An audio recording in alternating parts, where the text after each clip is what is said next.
Hi everyone, Comic Reviewer here, and this time reviewing on Dodgeball, a true underdog story. Now, Dodgeball is mainly meant to be one of those sports comedies.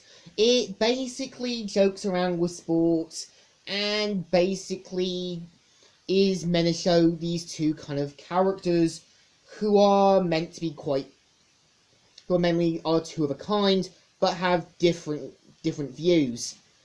You have Peter McFleur, who is the kind of standard, more reasonable, more guy who knows that he's not the guy who knows he's not trying to be something, but knows that, to accept who he is and everything else. And you've got White Goodman, who is meant to be this sad, miserable, and if not, control freak who tries to be something he's not and has a more successful gym than Peter McFleur. And it's kind of shown that Peter tries to be his friend and wants to, not show any hospitalities. And it's kind of shown that White Goodman pretends to be something he's not. So after dealing with a kind of foreclosure on his gym, Average Joe's gym, this kind of causes Peter and his friends to kind of band up and try and form their own little dodgeball team. Now, each character is basically meant to have a certain trait. Justin is kind of the school outcast and has a crush on Amber, and it's implied that Amber's friend Derek knows this and tries and keeps him away from her. You've also got Steve the pirate, which is never revealed why he thinks he's a pirate, and it's never revealed why. And you've also got Gordon, who is basically this guy who is meant to be the kind of average dad, mainly has a mail order bride, and it's clear that his mail order bride has no feelings for him, and one thing she does this kind of alpha love thing, and it's kind of like what me and my dad do when we joke around with it. And there is also Owen, who is kind of this nerdy-ish guy who has a crush on one of these kind of rival team members. And you've also got Dwight, who is kind of like that guy who's just there as the black member of the group. So, pretty much, they were also introduced with Kate, who was originally meant to be this kind of person who worked for the bank, but after White Goodman tries to,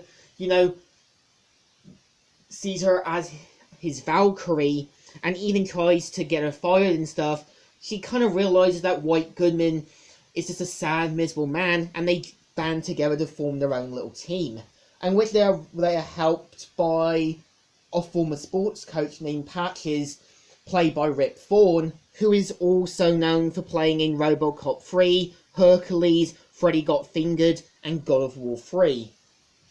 Now, I have to admit, for a sports comedy, it's quite predictable, it's hilarious, and the characters are just handled fine. And I think what makes Peter McFleur a pretty great character is that it's clear that, he doesn't try to be something he's not.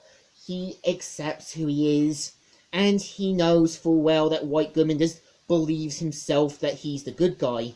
And I think with Peter McFleur is that, yeah, he's definitely a great character, he understands this and everything else. What's actually interesting is you even do get some cameo guest star appearances of Lance Armstrong when he talks to Peter McFleur, and this was before his drug exposure in the early 2010s, and even Chuck Norris for one of the judges, who played in Chuck Norris Karate Commandos and Megaforce.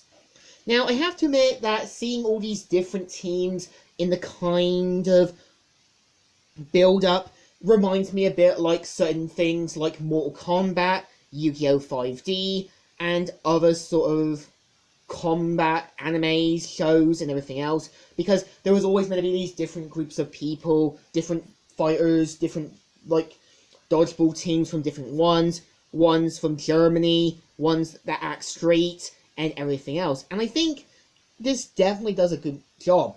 And I think with Ben Stiller does a great job for a villain, and acts mostly what he should be in a kind of comedy film, not a kind of love-struck loser sort of thing like Heartbreak Kid and There's Something About Mary. And I know that there have been talks about doing a sequel, and I would definitely like to see it. So I think Dodgeball has an important moral about accepting who you are and don't try and be something you're not, like White Goodman. So to me, the film is actually alright and does deserve some praise. And if you can grab this from a charity shop or that, I do recommend giving it a go. So I give the Life by the Balls a thumbs up. Still good and still alright. So, Comic Reviewer here, signing out.